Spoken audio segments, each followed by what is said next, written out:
A few months ago, I caught myself doing something that honestly made me feel kind of sick. I was at a small gathering, switching between two different conversations. In the first group, someone stated a strong opinion about a movie, and I immediately nodded along, agreeing with everything they said.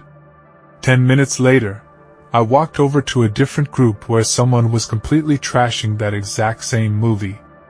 And instead of speaking up, my brain automatically flipped a switch. I laughed, joined in, and agreed with them, too. Driving home that night, I felt completely fake. I realized I was living my life as a total social chameleon. If I hung out with quiet, intellectual people, I became serious and reserved. If I hung out with loud, high-energy people, I turned into the loudest person in the room. I was constantly morphing my personality, my opinions, and my vibe just to match whoever happened to be standing in front of me. At first, I told myself I was just being adaptable or polite. But the truth was much darker. I was terrified of rejection. I was wearing whatever mask it took to keep the peace and make people like me. And it left me feeling completely exhausted. Because when you try to be everything to everyone, you end up feeling like absolutely nothing to yourself.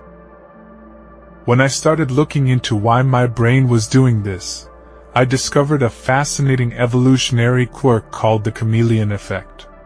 Psychologists have proven that human beings naturally, unconsciously mirror the body language, speech patterns, and even facial expressions of the people around them. Thousands of years ago, our ancestors relied heavily on social mimicry to survive. If you didn't blend in with the tribe, you were kicked out. And being kicked out of the tribe meant certain death. So, our subconscious minds developed a deep, primitive fear of standing out. But I realized that in the modern world, this survival mechanism easily glitches and mutates into a toxic pattern of people-pleasing. My brain was treating a minor social disagreement like a life-or-death tribal banishment. Every time I swallowed my real opinion, laughed at a joke I didn't think was funny, or changed my tone of voice just to fit in, I was sacrificing a small piece of my authentic self to buy a temporary moment of safety.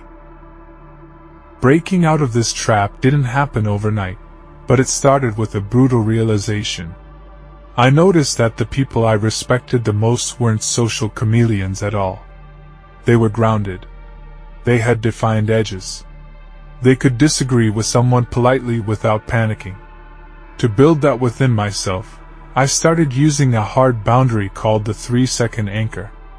Whenever I am in a social situation and I feel that familiar, desperate urge to instantly agree, nod, or mirror someone else's energy, I force myself to pause for 3 seconds before speaking. In those 3 seconds, I check in with my own stomach. I ask myself, do I actually believe what I'm about to say, or am I just saying it to make them smile? If it's a lie, I hold it back. I've learned how to say things like, I actually see it a bit differently, or simply stay silent instead of faking agreement. And you know what the craziest part is? When I stopped trying to be a perfect mirror, people actually started respecting me more. Because human beings don't connect with a polished reflection. We connect with the friction of a real, unique personality. It is far better to be disliked for who you genuinely are, than to be loved for a mask you are exhausted from wearing.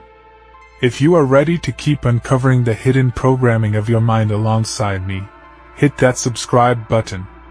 Let's figure out why we do it together. See you in the next video.